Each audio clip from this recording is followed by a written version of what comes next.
Então, estamos aqui diante de mais uma passagem de Jesus. Ela começa contando que Jesus atravessou o mar e foi para a sua cidade. Se você pegar o Evangelho de Marcos, no capítulo 2, ou Lucas, no capítulo 5, vai contar a mesma parábola com mais detalhes. E você compreende que a cidade que se está falando aqui seria Cafarnaum. E lá em Cafarnaum era um local em que viviam vários povos misturados, né? Era um Brasil praticamente, ali na Galileia, era um Brasil, porque ali era um local que passava, era caminho, não importa de onde você vinha, para onde você ia naquela região, você passava pela Galileia. Então tinha muitos povos misturados. E naquele dia que Jesus estava ali numa casa, tinha muitas pessoas, muitos povos ali misturados. Só que teve um grupo que chamou a atenção de Jesus. Naquele tempo, as casas elas eram diferentes da arquitetura que a gente tem hoje. As casas elas eram feitas de pedra e a laje ela era feita com barro e palha. Geralmente era um cômodo só embaixo, né? Porque eles não tinham banheiro e não tinha vários quartos. Elas faziam um quarto só, onde eles ficavam ali dentro. E no telhado eles faziam uma escada externa que você conseguia ter acesso ao telhado, onde geralmente eles faziam as refeições. Era assim que eram as casas. E aquele homem que era paralítico, os amigos dele pegou ele, provavelmente subiram a escada com ele, uma escada tipo aquela ali, subiram a escada, foram para a parte de cima, e como era barro e palha, provavelmente cavaram ali, conseguiram abrir um buraco, conforme fala no Evangelho de Marcos e de Lucas, e conseguiram descer aquele homem diante de Jesus, bem na frente de Jesus, desceu. E Jesus viu a fé que aqueles homens tinham nele. Lembra que a gente está falando do momento que o Espírito Santo ainda não havia sido recebido pela igreja. A gente está falando do momento em que o sacrifício de Cristo ainda não tinha acontecido. A gente está falando do momento em que pouco se foi revelado acerca de Cristo. Mas aqueles homens, ao saber que Cristo estava ali naquela cidade, ao saber que Cristo estava naquele lugar, tiveram tamanha fé que resolveram invadir o local onde Jesus estava. Subiu a escada, resolveram colocar aquele paralítico ali no meio, onde Jesus estava, por tamanha fé que eles tinham, que se Jesus visse aquele homem, Jesus não ia gostar de ver aquele homem naquela doença, e aquele homem seria curado. Só que é o seguinte, tem algo que a gente precisa falar. Se você for estudar a palavra, você vai entender que a doença, ela é consequência do pecado, tá? Ela não é consequência de pecado, ela é consequência do pecado, certo? A partir do momento que o homem pecou e a morte entrou no mundo, a doença, ela nada mais é do que uma extensão da morte. Já parou para pensar que ninguém morre por morrer, todo mundo morre de uma doença, certo? A não ser que alguém mata outra pessoa. Mas mesmo que a pessoa mata outra pessoa, a pessoa ainda morre por causa de uma hemorragia, por causa de uma infecção, por causa de alguma coisa assim, né? Então, sempre a pessoa morre de uma doença. Então, quando o pecado entrou no mundo, a doença também entrou no mundo. Então, eles entendiam que qualquer um que tivesse pecado, que tivesse uma doença, é porque ou a pessoa ou os pais pecaram. Certo? E eles entendiam que o único que poderia perdoar esses pecados era Deus. Então, quando eles chegaram diante de Jesus, como aquele paralítico, era a mesma coisa que eles disseram: a gente crê que você pode curar. Ou seja, a gente crê que você pode perdoar os pecados. Ou seja, a gente crê que o Senhor é Deus. Então, toda vez que alguém chegava diante de Jesus, sabendo como era a cultura daquele tempo, naquele povo, chegava diante de Jesus, crendo que Jesus podia curar, era a mesma coisa que crer que Jesus era Deus. E detalhe, eles ainda não haviam recebido, a igreja não havia recebido o Espírito Santo ainda. Mas mesmo naquele período ainda era revelado pelo Espírito.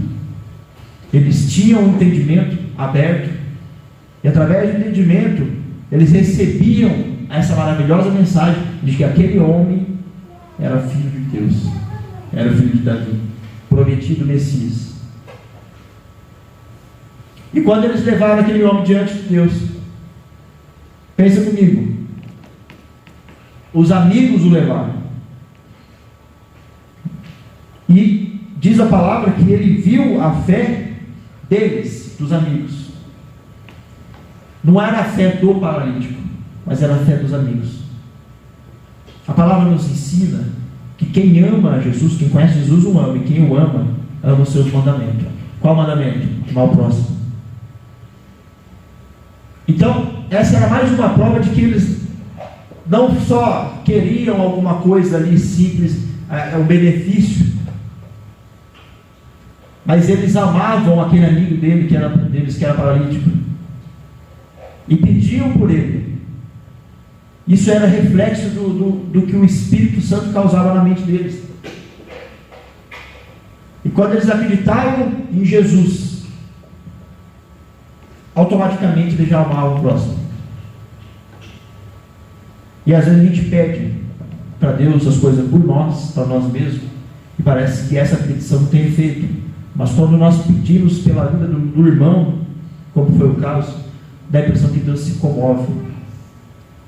E como eles pediram por aquele homem, fizeram um esforço para que aquele homem estivesse diante de Jesus, aquele homem estava sendo curado. Muitas vezes é necessário a gente ter um esforço para levar uma pessoa que necessita de uma cura diante de Deus. E às vezes Deus nos levanta com esse intuito, a gente fazer um esforço para que essas pessoas possam ouvir a palavra. Porque trazer diante de Deus não é trazer aqui na igreja, trazer aqui diante do altar, não. É bem mais simples. Trazer aqui é depois, né? Mas é bem mais simples. Quando você leva a palavra diante de uma pessoa, a palavra é Jesus. Lembra João 1? No princípio era a palavra, né? Falando de Jesus, a palavra é Jesus. Quando eu levo a palavra para um irmão que necessita, quando eu falo para um irmão doente, eu não me refiro só a enfermidades, tá? A doenças, eu me refiro a enfermidades também. Me refiro a coisas não só do corpo, mas doenças da alma, doenças da mente também. Estou me referindo a tudo isso.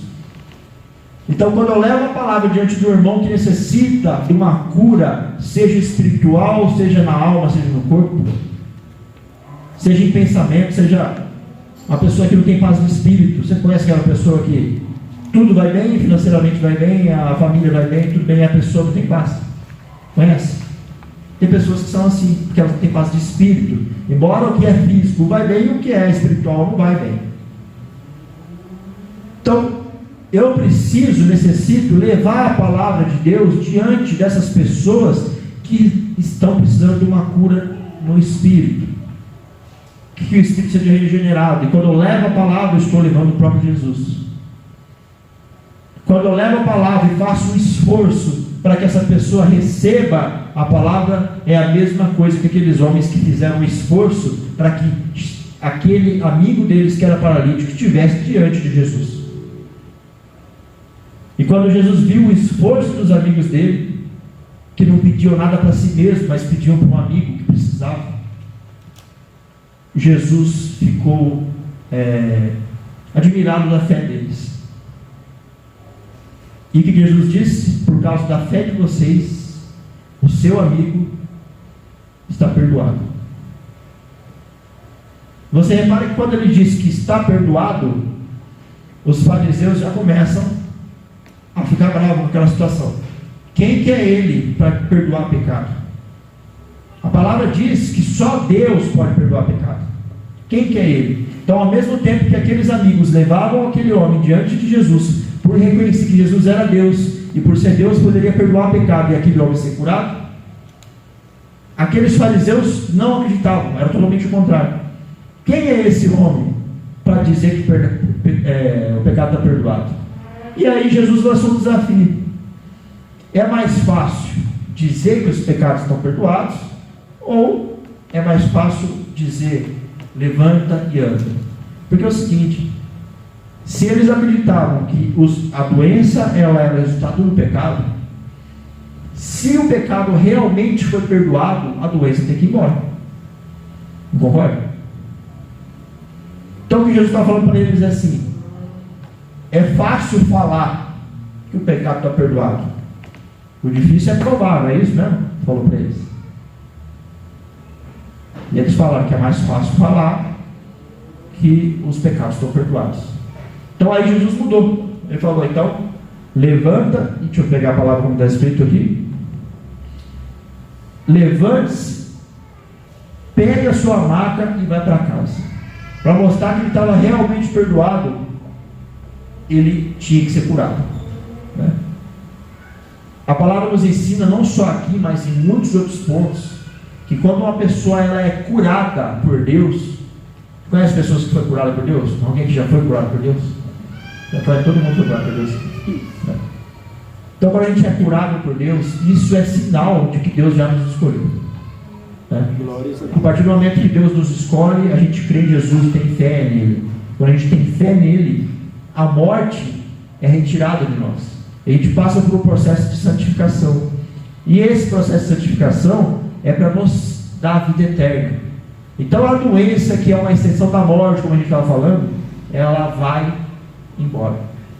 E quando eu creio em Jesus, a doença vai embora.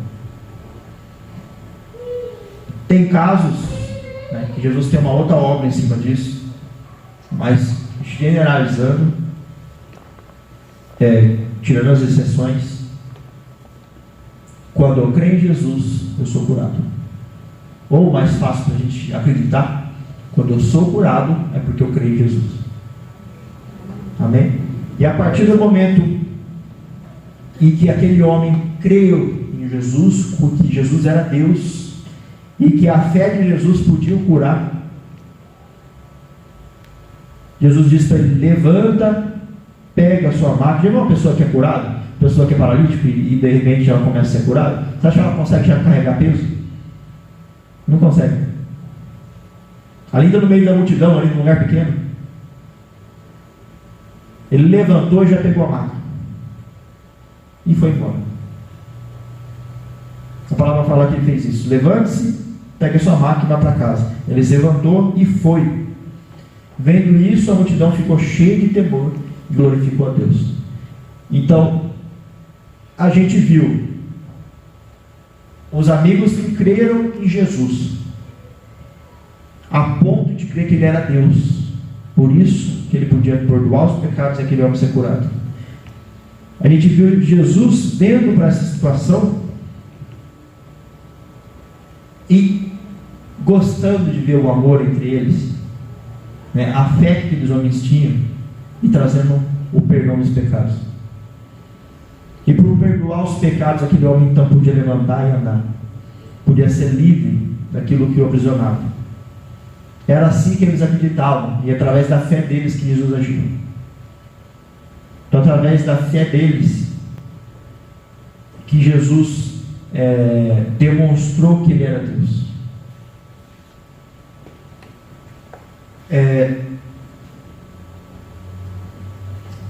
Em outro texto no Evangelho, diz assim: ele se levantou, pegou a maca e saiu à vista de todos, que atônitos glorificaram a Deus, dizendo: nunca vimos nada igual. Em Marcos.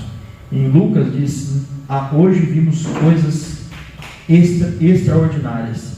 Então, quando a gente fala da palavra de Deus, que ela é viva e eficaz, a gente percebe que ela é demonstrada, porque a gente não lê e as coisas ficam aqui. A gente não lê e as coisas ficam só aqui. Mas quando a gente começa a entender a palavra de Deus, elas começam a fazer parte da nossa vida. Da mesma maneira que Deus fez um milagre ali, e a vida daquele homem foi mudada, a vida dos amigos foi mudada, e a vida de todo mundo que testemunhou aquele fato também foi mudada. Então Deus cura a sua vida, Deus cura, te ensina, Deus demonstra as coisas que faz as coisas que Ele faz em você, para que você veja que a palavra dele, ela não é morta, não é uma história, mas é uma palavra que vive, é uma palavra que tem efeito. Amém? Então a palavra de Deus, qual que é o propósito da palavra de Deus hoje? Seja como aqueles amigos que levam o amigo diante de Jesus, prega a palavra dele. Glórias a Deus. Traga na igreja se for necessário, se for possível, porque nem sempre no princípio é possível, mas dá para a gente trabalhar com isso. Quando a gente traz uma pessoa que necessita da palavra de Deus aqui diante da igreja, tem um propósito nisso. Quando uma pessoa entra aqui diante da igreja, senta aqui nesse banco, tem um propósito nisso. Deus implantou e fez a igreja para que a igreja crescesse, para que mais pessoas pudessem ouvir a palavra do Senhor e ser salvo e curado. Então Jesus te trouxe aqui, você está aqui dentro de uma igreja hoje, para que seja desenvolvido o teu ministério, para que mais pessoas sejam alcançadas através da sua vida. Porque para ser salvo, basta crer. Mas como é que eu vou ser salvo e crer se não tiver ninguém para me pregar a palavra? Né? Às vezes a gente quer que uma pessoa se reconcilie com Jesus, a gente quer que uma pessoa seja curada, uma pessoa que tenha paz de espírito, uma pessoa que não tenha paz, uma pessoa que passa por dificuldades e não consegue encontrar uma solução, a pessoa que luta, né? E fica ali nadando no mesmo lugar e não sai. É você que Deus escolheu para ir lá e apresentar a pessoa diante de Jesus, seja para conhecer, ou seja para regenerar a história da pessoa com Jesus. Se você está aqui dentro da igreja, você está fazendo esse caminho. O propósito é isso que eu estou ministrando aqui, que seja levado por você adiante. Amém? Glórias a Deus. Então, enquanto é isso, vamos fazer um momento de oração. Glórias a Deus. Vamos falar com o Senhor. Vamos apresentar diante de Deus as nossas vidas e a vida daquelas pessoas a quem Deus foi mostrando durante a ministração. Eu percebi, quando a gente está ministrando, a gente olha as pessoas. Deus dá discernimento de algumas coisas. Eu percebi nitidamente Deus mostrando para cada um aí uma pessoa, mostrando uma situação, né? A pessoa sentindo de quem está falando, ou sentindo quando está falando de si mesmo. Então, o que eu estou falando é pelo discernimento que o Espírito Santo dá. Aquela pessoa que Deus te mostrou, aquela situação que Deus te mostrou, apresente em oração nesse momento. Vamos fazer um período de oração, vamos falar cada um individual com Deus durante 5 minutos.